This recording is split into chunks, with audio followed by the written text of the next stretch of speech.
1945-2005, 60 ans déjà. Qui aurait songé que nous fêterions ensemble le 60e anniversaire de l'ouverture du lycée Charles de Gaulle? De temps à autre, nous en rêvions de ce lycée, de nos copains, de toutes nos amitiés. Il ne nous restait que des pensées flétries par le temps. Dans nos rêves, tout finissait par se clarifier. Puis le rêve passé, nous les enfouissions à nouveau dans la boîte à souvenirs où elles continuaient à se dégrader. En 1954, nous quittions l'austérité de Baden pour un lycée flambant neuf à Badenoch. Les souvenirs en étaient déjà plus nets. Puis, nos rêves furent interrompus par un réveil brutal. Nos retrouvailles en 1999 pour la fermeture de notre lycée, un choc émotionnel. Nous étions sortis de nos rêves, nous avions réellement remonté le temps, dans les mêmes lieux avec les mêmes copains. La flamme fut entretenue au monastère du Mont-Saint-Odile, puis ensemble, nous avons bravé les remous de la Loreley. Ce fut miraculeux. 2005. Le projet ne manque pas de grandeur. Nous remontons le Danube de Budapest à Passau. Il y a ici des liens historiques avec notre adolescence. Nous habitions non loin de Donaueschingen, et qui n'a pas vu la source de ce fleuve empreint de poésie et de musique? Je me souviens que le fond était tapissé de pièces de monnaie, et quelle tentation! Et puis, qui n'a jamais entendu parler de Rhin et Danube? Alors, laissons-nous glisser sur ces flots.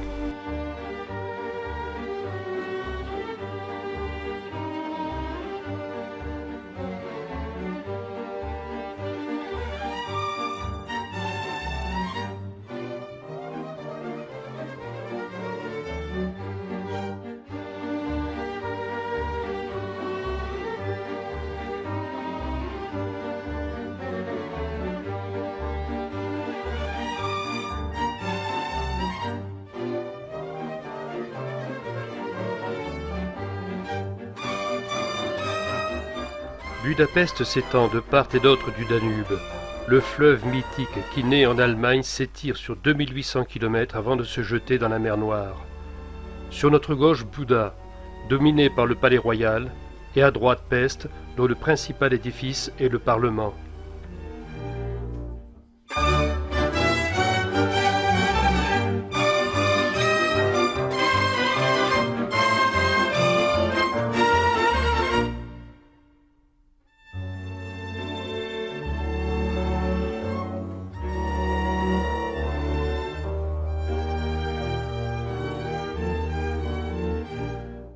Nous prenons possession de la Bohême avant d'aller flâner en ville.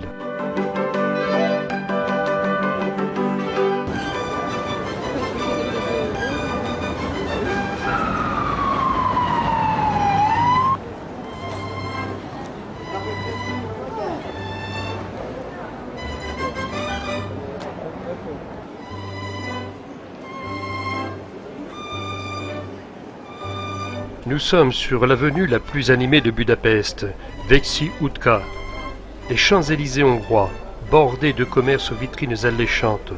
En bon français, nous nous dirigeons immédiatement vers la pâtisserie Gerbaud.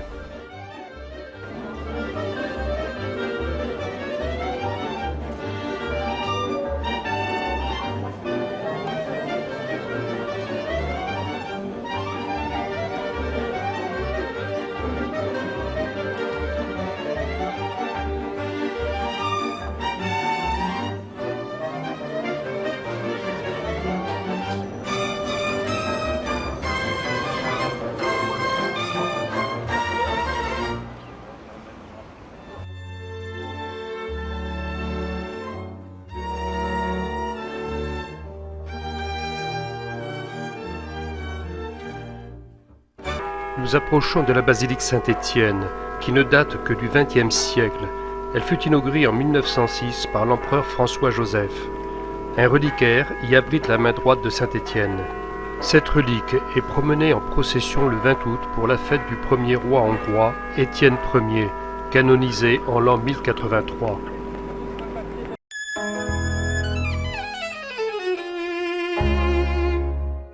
L'opéra, qui date de la fin du XIXe siècle. Sur sa façade, les statues des plus grands compositeurs hongrois, Franz Liszt et Ferenc Erkel. En face, l'Institut national de danse classique.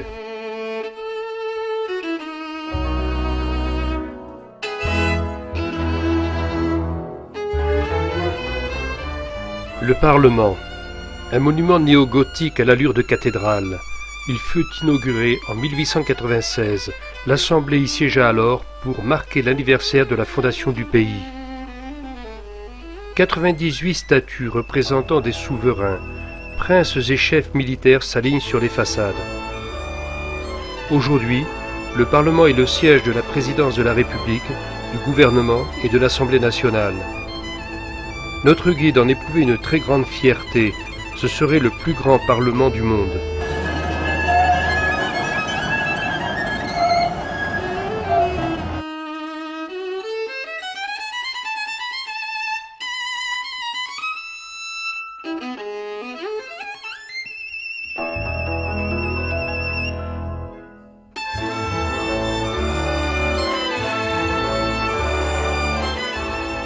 Le musée d'ethnographie, ancien tribunal d'instance et ancienne cour de cassation. Eh oui, l'apprentissage de la liberté n'est pas facile. La Hongrie le sait. Dominée par les Turcs puis les Autrichiens, déchirée par le traité du Trianon et enfin occupée par l'armée rouge, il faudra attendre 1991 pour retrouver sa souveraineté. Budapest, un nom qui m'est cher.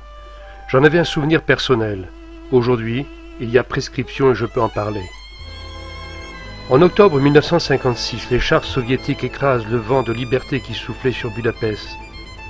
Les stigmates de ces combats sont encore présents sur les façades de certaines rues. À la même époque, Nasser nationalisait le canal de Suez. Une expédition franco-anglaise devait battre en retraite devant l'ultimatum russo-américain. Souvenez-vous, à Bulle, entre l'hôpital militaire et la route nationale, avait été érigée une immense croix en béton, la croix de la paix. Les Allemands, respectant une certaine neutralité, avaient mis en berne deux très grands drapeaux, d'un côté le drapeau hongrois et de l'autre le drapeau égyptien. Habitant à Kern, je me rendais quotidiennement au lycée et j'étais contrarié que les Allemands puissent assimiler la perte de notre canal à l'intervention de chars contre le peuple de Budapest. Avec un copain que vous avez rencontré lors des précédentes réunions, nous avons décidé de remédier à cette injustice. Et un jeudi après-midi, nous sommes allés à Bulle. Nous nous sommes glissés furtivement sur le haut de la colline et nous avons descendu ce drapeau que nous avons caché pendant de longs mois. Inutile de vous dire quelle fut la réaction de la presse allemande qui, sans le dire, pointait du doigt les Français. C'est plus facile pour toi hein? C'est plus facile pour toi. Vous pouvez savoir. Juste à mourir dans son coin. Oui, attends, il y a Michel, hein, à mon avis.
le monument de la Libération, érigé en 1947 en souvenir de la libération de la ville par l'Armée rouge. Budapest de nuit est une ville particulièrement bien éclairée. Les édifices et les ponts se reflètent dans les eaux calmes du fleuve. Ici, le pont aux Chênes, près de notre point d'ancrage. Hier, nous avions visité la partie basse de la ville, autrement dit Pest. Aujourd'hui, nous allons nous consacrer à la visite de la rive droite ou la partie montagneuse, c'est-à-dire l'ancienne Buda. Le bastion des pêcheurs. Nous y sommes accueillis par Saint Étienne, le premier roi de Hongrie, coiffé de la Sainte Couronne et tenant à la main droite la double croix apostolique qui symbolise la conversion du pays au christianisme. Ça serait un document contre de moi. Oui. J'ai commencé à apprendre le français parce que la langue française, c'est la musique pour mes oreilles.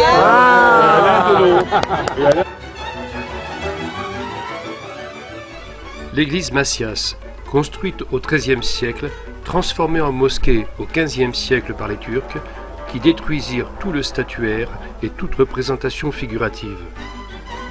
En 1867, l'empereur d'Autriche François-Joseph Ier et son épouse Élisabeth y furent couronnés souverains de Hongrie. À cette occasion, Franz Liszt composa la messe de couronnement qu'il dirigea lui-même. La place du Palais Royal, en son centre, au sommet d'une colonne, l'emblème des tribus magyares, tout roule, prend son envol, une épée entre les serres. La statue équestre d'Eugène de Savoie, un des libérateurs de l'occupation turque. Construit au XIVe siècle, le château fut en grande partie détruit par les Turcs au XVIIe. Il ne ressortit de ses ruines qu'au XIXe siècle grâce aux Habsbourg.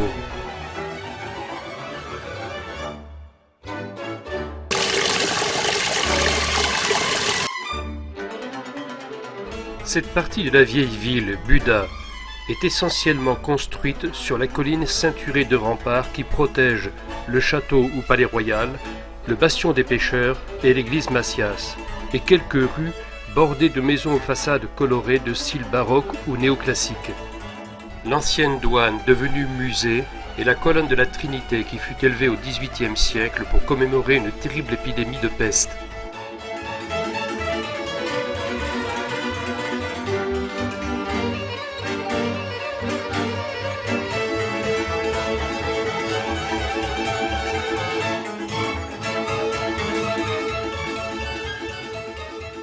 Nous quittons Buda en repassant devant l'église Massias, sous le regard protecteur de Saint Étienne.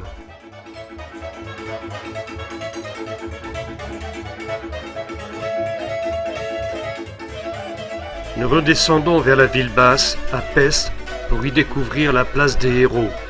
Au centre, une colonne, en arrière-plan, deux colonnades en arc de cercle avec un ensemble de statues et de sculptures.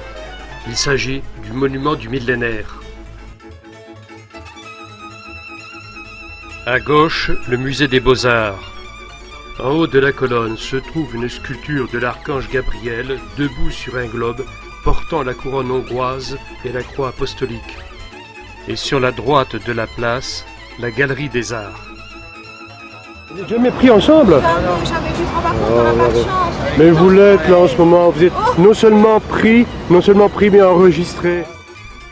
Sur le piédestal de la colonne, un imposant groupe sculptural montre le prince magyar Erped à cheval, entouré des 6 autres chefs de tribu magyars. Au pied de cette colonne se trouve la tombe du soldat inconnu.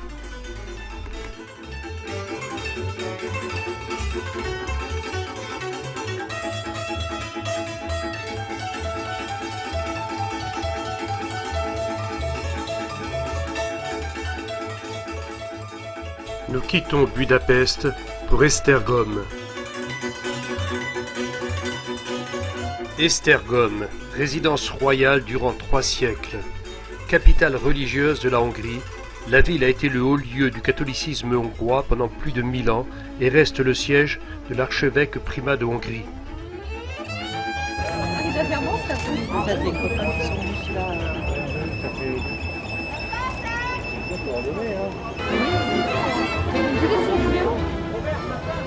Non, mais si tu as une fille qui s'appelle Emela, tu sais, essaie de tout tenir aussi. Hein. N'est-ce pas, Michel? Même dans les toilettes chez toi, c'est affiché. Mouvement revendicatif. Oui, j'ai bébé. Non. On voit que tu as récupéré, toi, là-haut. Hein.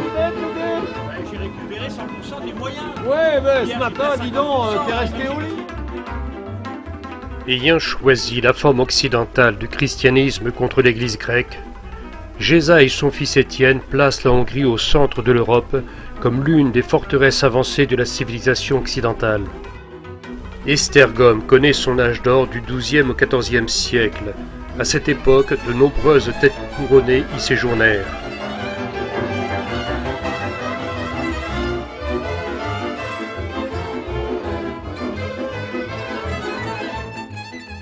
De l'autre côté du fleuve, la Slovaquie. Ce n'est que depuis l'an 2001 qu'un pont relie les deux rives.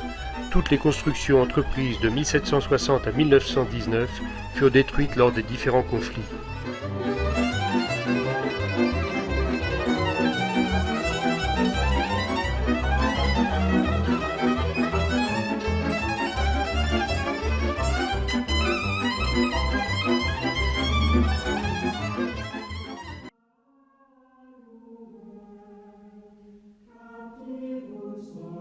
Sérieux?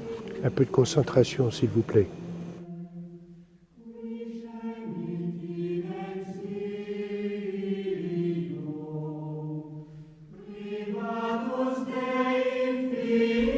Le cardinal Mizensty repose ici.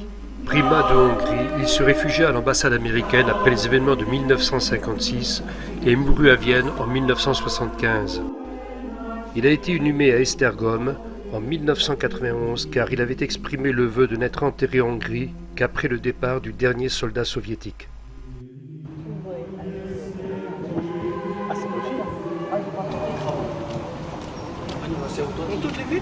Ah oui. Ça s'appelle bitter. Bon, allez, alors, on fait pas attention sur le bateau. Moi je prends. Avec cappuccino. Cappuccino. C'est plus que ça n'aime ça. Quoi ça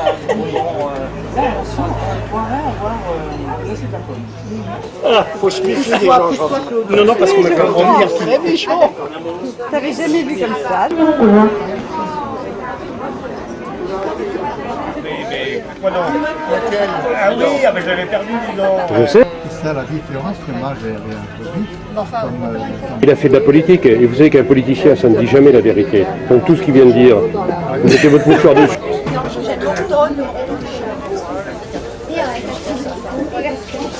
Bordé dans ces établissements.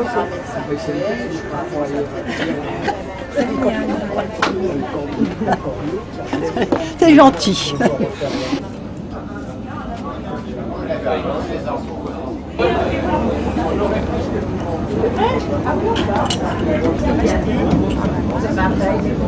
Je m'en fous, il est parti, je l'ai suivi. Mais est-ce que je suis ravie parce que j'ai une fille qui cause et j'ai un fils qui dit jamais rien. Alors C'est international.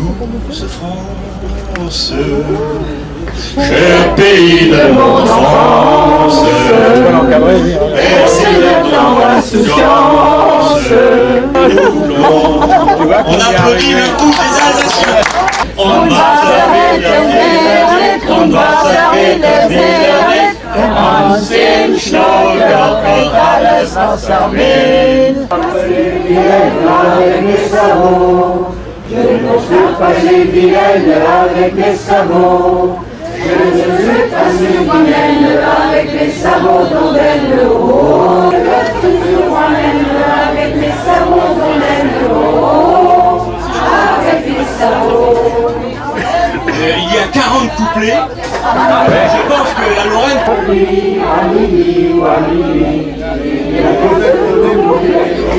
Mon petit quelqu'un, mon petit touchant, mon gros rochin.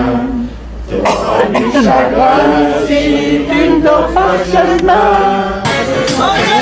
Je pensais qu'il était sur le pont là-haut. Non, c'est moi. Bon alors le prochain rock'n'roll, hein, François.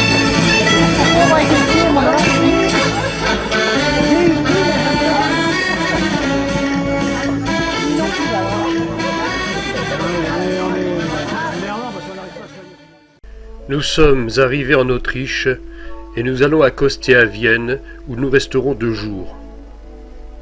L'Autriche commémore le jubilé du traité du Belvédère, mettant fin à l'occupation du pays. C'était le 15 mai 1955.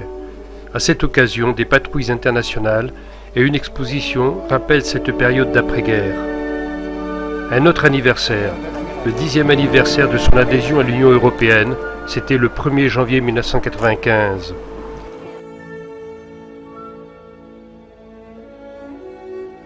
Après avoir apprécié l'incontournable promenade en calèche qui nous a donné un premier aperçu de la ville, et s'être installé chez Demel pour y déguster le traditionnel chocolat, nous voici en pleine forme pour la visite pédestre dans le Vieux-Vienne.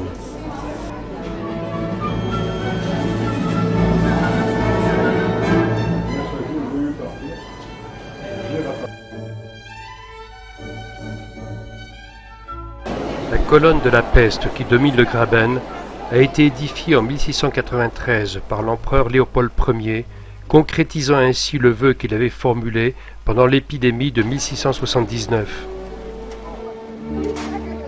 La Peterskirche, de style baroque, coiffée d'une belle coupole recouverte de cuivre.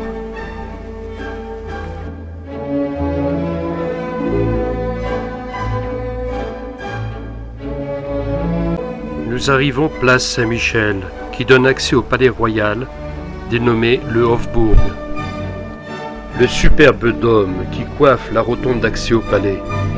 Vu de l'intérieur, sa décoration est tout aussi élégante, au même titre que cette dentelle de fer forgé qui habille le haut du portail, avec en arrière-plan l'église Saint-Michel. La cour dite de Hinderburg, au centre de laquelle se dresse le monument de l'empereur François II. Nous passons devant le nouveau palais dont la façade en éventail s'ouvre sur l'Heldenplatz avant de gagner le ring.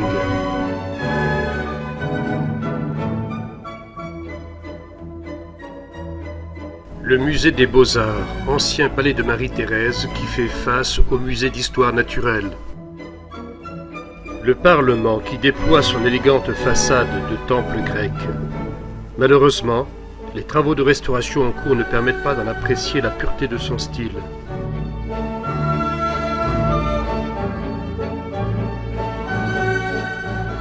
L'un des charmes de la ville consiste en sa variété de styles. Ici, le Neues Rathaus affiche sa façade néogothique. La tour centrale est surmontée du Rathausmann qui est simplement un porte-étendard.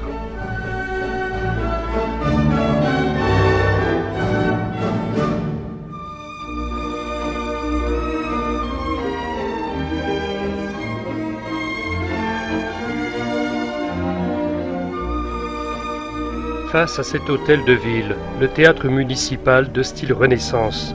Il est considéré de nos jours encore comme le plus grand théâtre de langue allemande.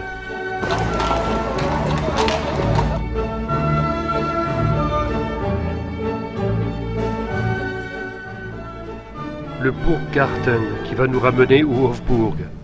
Ces anciens jardins impériaux sont ouverts au public. Ils abritent une très belle roseraie et nous offrent une succession de massifs richement fleuris, de fontaines avec en toile de fond le Neuburg.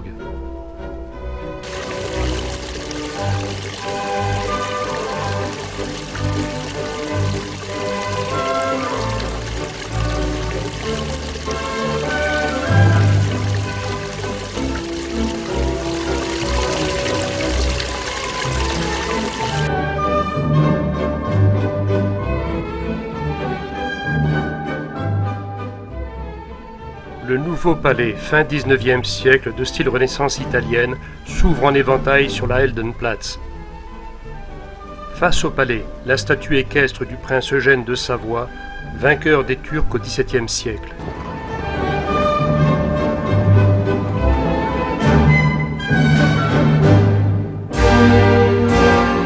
C'est beau tout ça, grand-père. Et ça, qu'est-ce que c'est ? Eh bien, tu vois, nous sommes de retour à la porte Saint-Michel. Elle est flanquée de groupes de sculptures en marbre blanc retraçant la légende d'Hercule. Qui c'est Hercule ? Eh bien, Hercule est un dieu romain qui symbolise la force. Je l'ai déjà vu dans un dessin animé. C'est vrai, ça ? Oui, c'est vrai, grand-père. Après les commentaires de Tiphaine, voici la statue de Joseph II, empereur germanique au XVIIIe siècle. Sur la gauche, la Bibliothèque nationale. Au fond, le manège d'hiver de l'école équestre espagnole où ont lieu les reprises des célèbres Lipisans.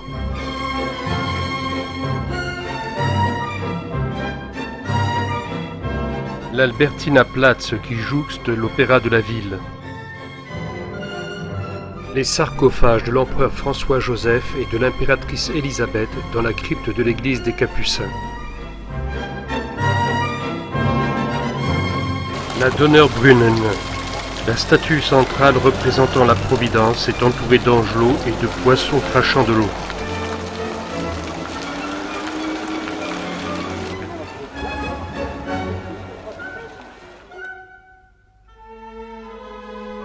Je retrouve la Vienne de mon adolescence, impériale, élégante, séduisante.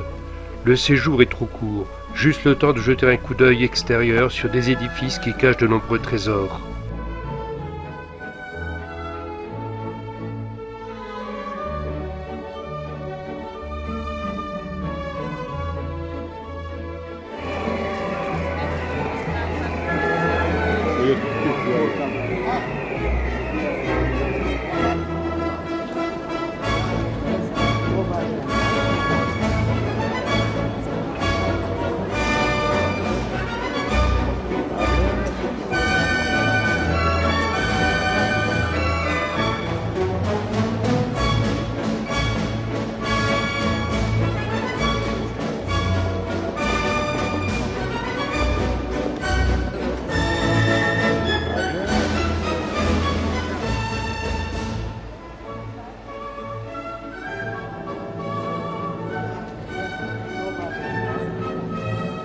Je m'attendais à une meilleure mise en valeur des monuments la nuit. L'éclairage manque réellement de puissance. La ville perd un peu de sa superbe.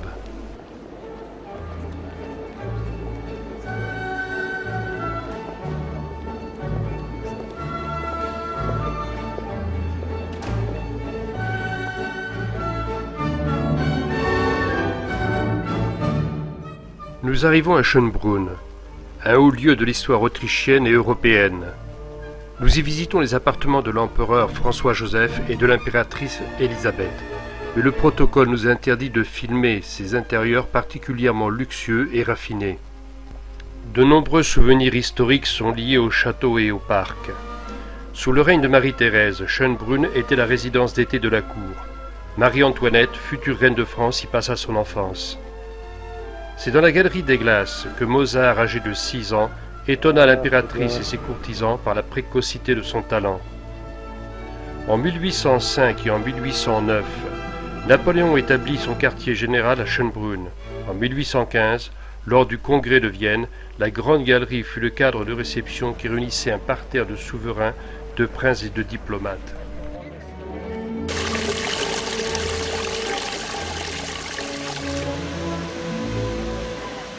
C'est en ces mêmes lieux qu'en 1832 mourut le duc de Reichstadt, immortalisé sous le nom de l'Aiglon, fils de Napoléon Ier et de Marie-Louise.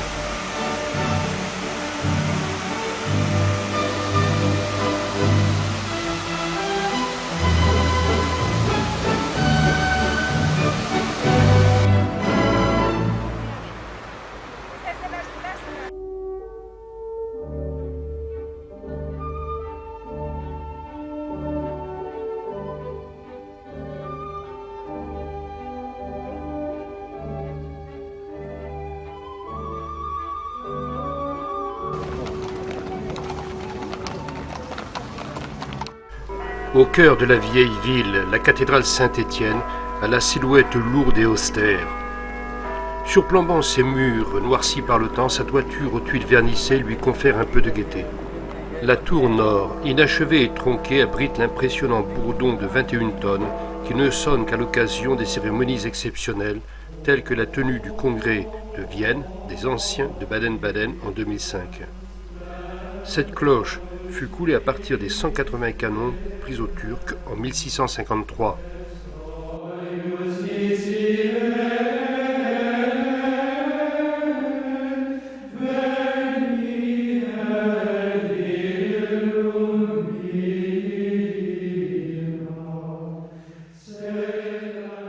Après ce moment de recueillement, nous jetons un dernier coup d'œil au centre historique de Vienne.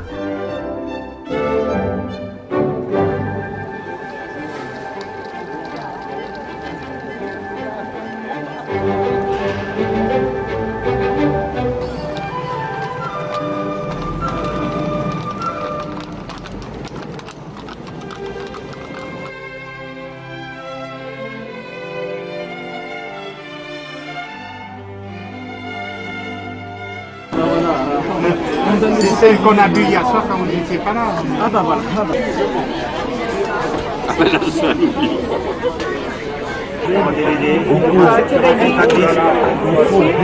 Trois quarts.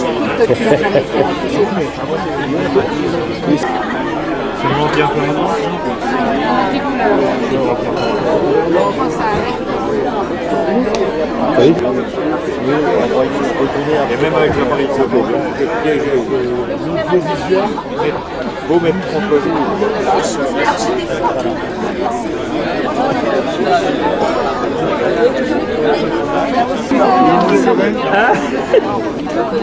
Tu étais sur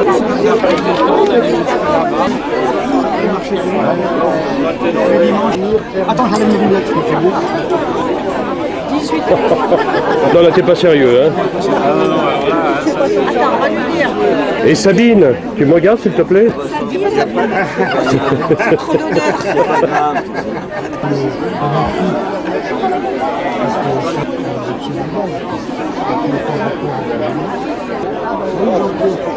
J'en ai marre de prendre en photo des monuments, alors que je varie un petit peu. Là.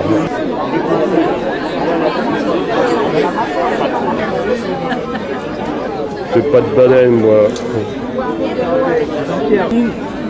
Et dimanche soir. Ah non, j'ai pas dit t'es pas ma copine.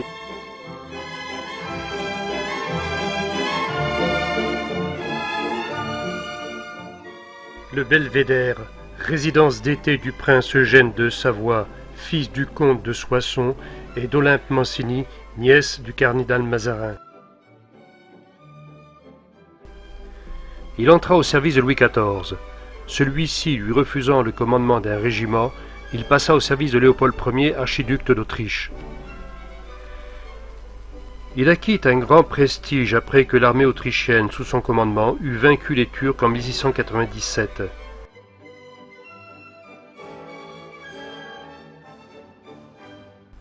Après cette promenade détente, nous passons devant le monument commémoratif de la libération de la ville par l'armée soviétique.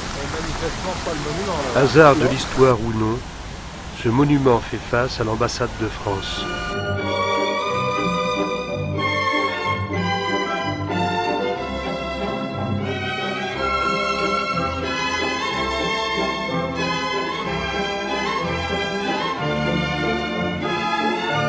Aucune inquiétude, cette jolie playgirl ne fait pas partie du décorum de l'ambassade de France. L'église Saint-Charles qui fait face à la Maison des Arts. Et voici le pavillon Otto Wagner sur la Karlplatz. Oh les méchants toutous! N'ayez plus d'inquiétude, les édifices de Vienne sont particulièrement bien protégés. Nous devons lever l'ancre, dire au revoir à Vienne, Vienne la musicienne, Vienne qui nous a séduits par ses monuments, par le souvenir des Habsbourg, par le raffinement de son architecture. Mais espérons que ce ne soit qu'un au revoir. Et n'y a-t-il rien de plus beau pour cet au revoir qu'un concert ?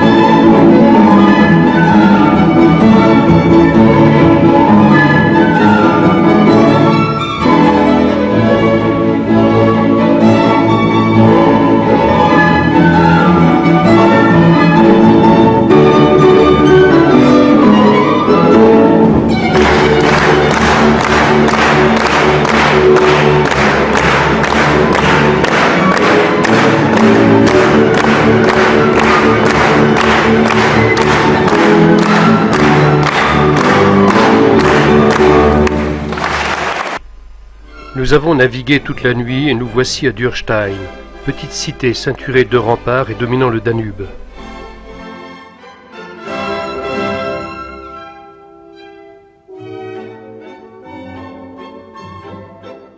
La rue principale, bordée de maisons anciennes, nous offre une belle collection d'anciennes décoratives telles que nous les avions connues en pays de Bade.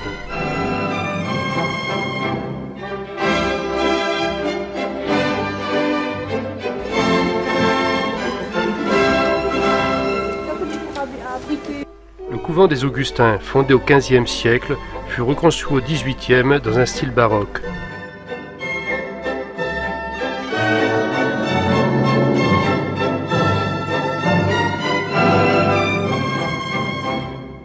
Après cette courte escale, nous remontons à bord pour nous rendre à l'abbaye de Melk. Couronnant une butte rocheuse qui domine la vallée du Danube à plus de 50 mètres, l'abbaye de Melk symbolise l'épanouissement le plus complet de l'art baroque en Autriche.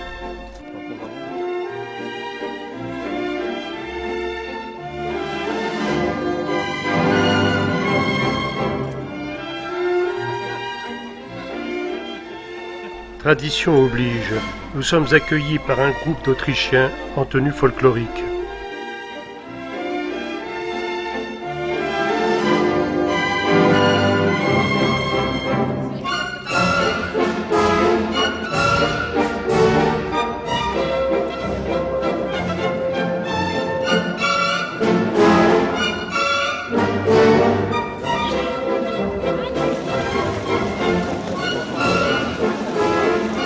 Cassez-les-vous avec son chapeau. Tu as l'air martial, mon ami. Ah non, non, non, je souris là. Pas la culotte en cuir là. Sur l'emplacement d'un camp romain, la maison princière de Babenberg, originaire de Bavière, établit son autorité et y fixe sa résidence dès la fin du Xe siècle. À la fin du XIe siècle, Léopold III de Babenberg cède le château bénédictin qui en font une abbaye fortifiée. Le rayonnement spirituel et intellectuel gagne alors toute la Basse-Autriche. Les progrès de la réforme portent préjudice à l'épanouissement de la vie monastique. L'invasion turque au XVIIe siècle sème la ruine et le désordre. De nombreuses possessions du couvent sont ravagées.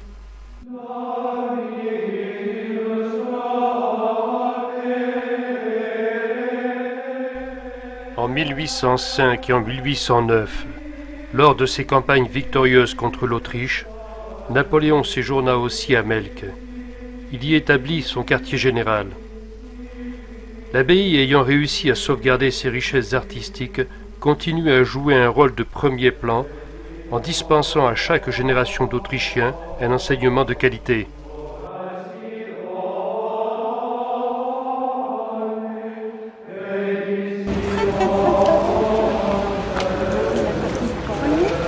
Alors que les amis de tout bas. T'as vu l'église là qui sont L'église abbatiale domine l'ensemble par les tours symétriques de sa façade.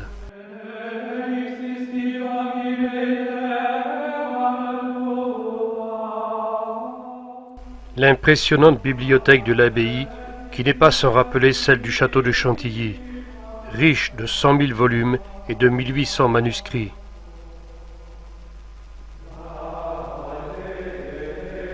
Elle occupe la hauteur de 2 étages et est ornée d'un plafond peint symbolisant la foi.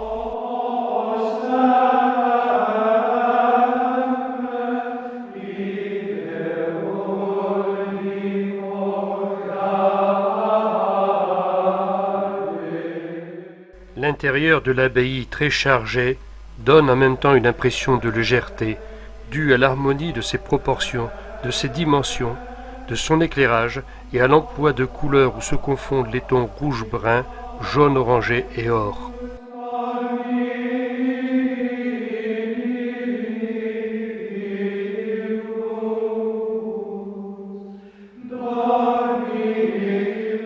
Dans la coupole haute de 65 mètres, trône le Père éternel et le Christ, entourés des évangélistes et des docteurs de l'Église.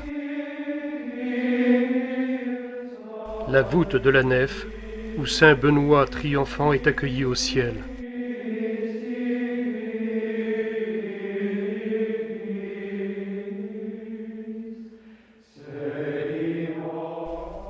Mais de qui s'occupaient ces bénédictins qui vivaient dans le luxe, voire la luxure, si ce n'est que d'eux-mêmes? Ils étaient loin des souffrances des hommes qui vivaient misérablement soumis aux lois seigneuriales, usés par le travail de la terre et à qui l'on ne faisait que prêter un cercueil recyclable. Nous remontons à bord pour une dernière étape fluviale, de Melk à Passau, près de la frontière allemande. Ils ont les chapeaux, vive les Bretons.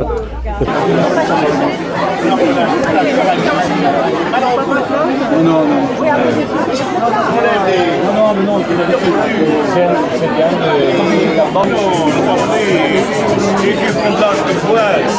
À ta santé.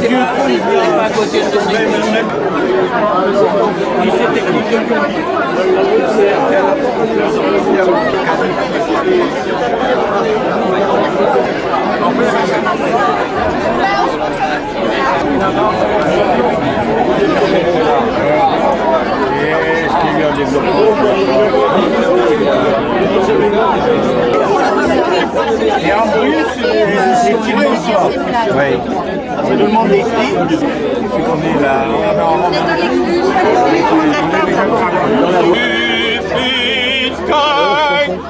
Allez, continue. Moi, je suis dehors.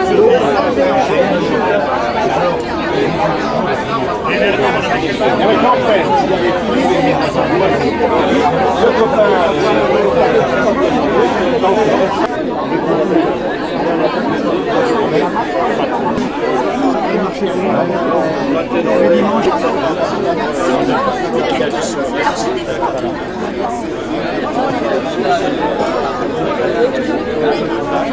J'espère qu'elle en comment fera-t-on pour avoir une copie de... Pas trop près, hein, parce que je suis plus preneur. En costard, alors techniquement c'est lui. Oui, alors, remarquez tout. Je t'avais dit de prendre une grande prise et non. Et malgré Tu passes à la télé. Depuis là, c'est moi qui passe. c'est possible, trop bien. On va voir. Il en reste. Il y en a assez. Il me semble que je suis passé quand même.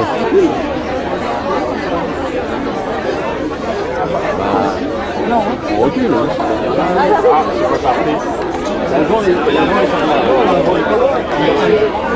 On a déjà rempli, vidé les culs. Là, il y a des photos qui passent. Derrière aussi. Oui, je vais faire un livre de. Ça passe un livre de. Combien de fois je les ai manipulés tous ces noms dans l'annuaire?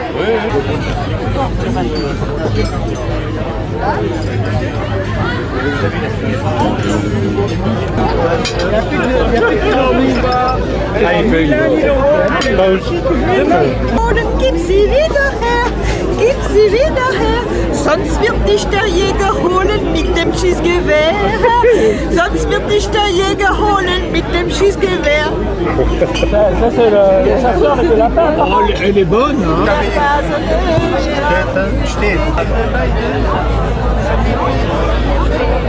Qu'est-ce qu'on chantait avec sa mère aussi? Ouais, il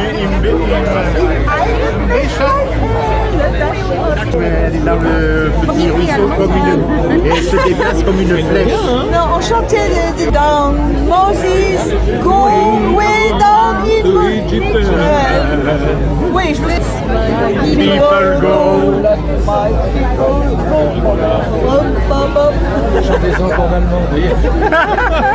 Et il faisait la chorale pour la fête après. Mais écoute, il était super. Il avait la main dans la culotte, effectivement. Et ce con de Pinotto lui dit, Bratzler, apportez-moi ce que vous avez dans la main. Et alors l'autre, il était coincé, il n'arrive plus à sortir. Apportez-moi si vous avez dans la main. Non, c'est pas une blague. C'est pas une blague. Des séances de paluchis. Tous, hein, on a paluché à tour de bras.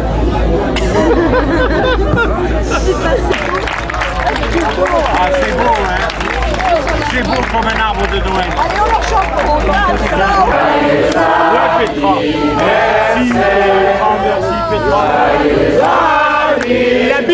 Gabi! Gabi!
Ouais, parce que...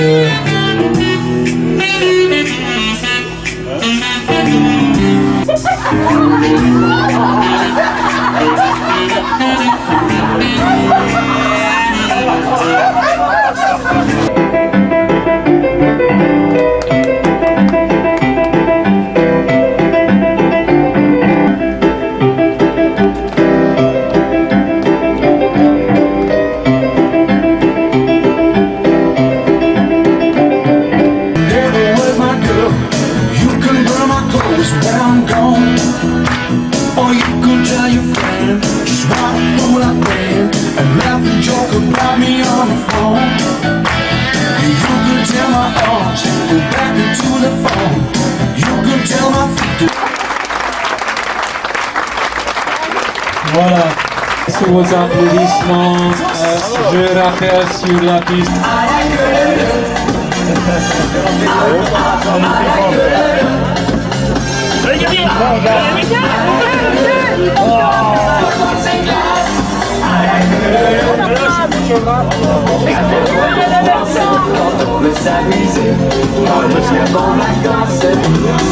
Allez, on s'est tous Gabi.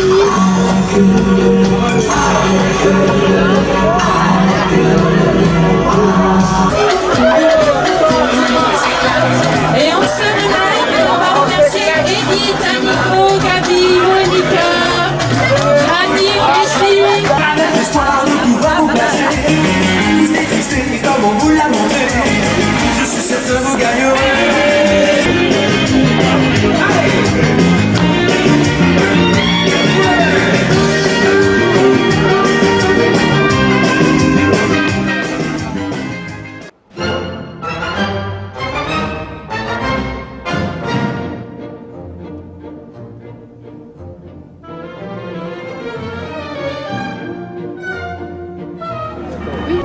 Sur le pont Soleil, afin donc d'avoir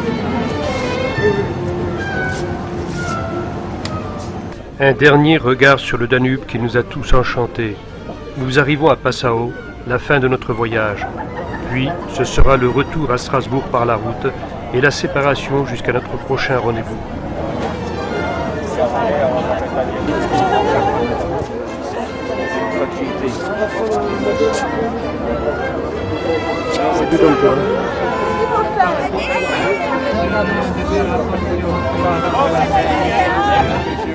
Nos joyeux écoliers se sont regroupés sur le pont pour la photo souvenir. Et maintenant, direction Strasbourg.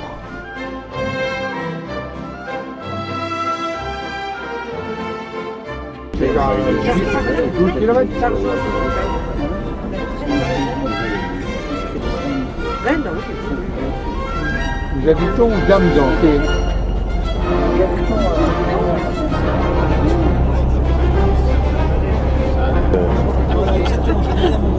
Avec Canada, laissez-moi dire qu'il y avait 50 perdus qui étaient quoi.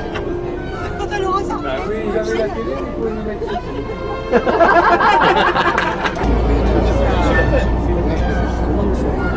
C'est belle celle-là. Mais je crois qu'elle a eu le truc qu'elle a, elle peut mettre n'importe quoi, ça vient tout. Les petits-enfants, ils vont être contents, hein. Il y en a que pour lui, là. Demande-lui quel ruban il a mis. Quel ruban, quelle couleur ton ruban est de quelle couleur? Jaune. Tu sais que c'est le car rouge ici. Tu t'en fous, tu te fous de tout quoi. Ah, regarde, bref. Ah, ça c'est bien. Un peu doucement, sans faire de bruit. Fin de croisière. Voilà. À la prochaine. Si Dieu le veut, oui. Mais nous le voulons. Ce voyage est un grand pèlerinage historique. En cette année 2005, plusieurs anniversaires décennaux sont intimement liés aux lieux que nous avons visités ou fréquentés ensemble dans le passé. Il y a 190 ans se tenait le Congrès de Vienne. Il y a 60 ans, nous fêtions la fin de la Deuxième Guerre mondiale. Il y a 60 ans, s'ouvrait le lycée Charles de Gaulle à Baden-Baden. Il y a 50 ans, les troupes alliées quittaient l'Autriche. Il y a 30 ans, mourait le cardinal Miczinski. Et il y a 10 ans, l'Autriche rejoignait l'Union européenne. À l'époque où nous étions à Baden, qui aurait pu penser que nous nous retrouverions 50 ans plus tard à visiter librement une ville comme Budapest? Cette croisière est un clin d'œil supplémentaire à la liberté en Europe. Regardez ces mêmes photos qui étaient si troubles il y a encore une heure. Elles sont redevenues parfaitement nettes dans notre tête. Cette cure de jouvence en a ravivé les formes et les couleurs, et il ne nous reste plus qu'à les ranger dans leur boîte et refermer consciencieusement la porte de la vieille armoire aux souvenirs. Tout a une fin, mais d'autres réunions auront lieu, et nous partagerons à nouveau amitié et souvenirs.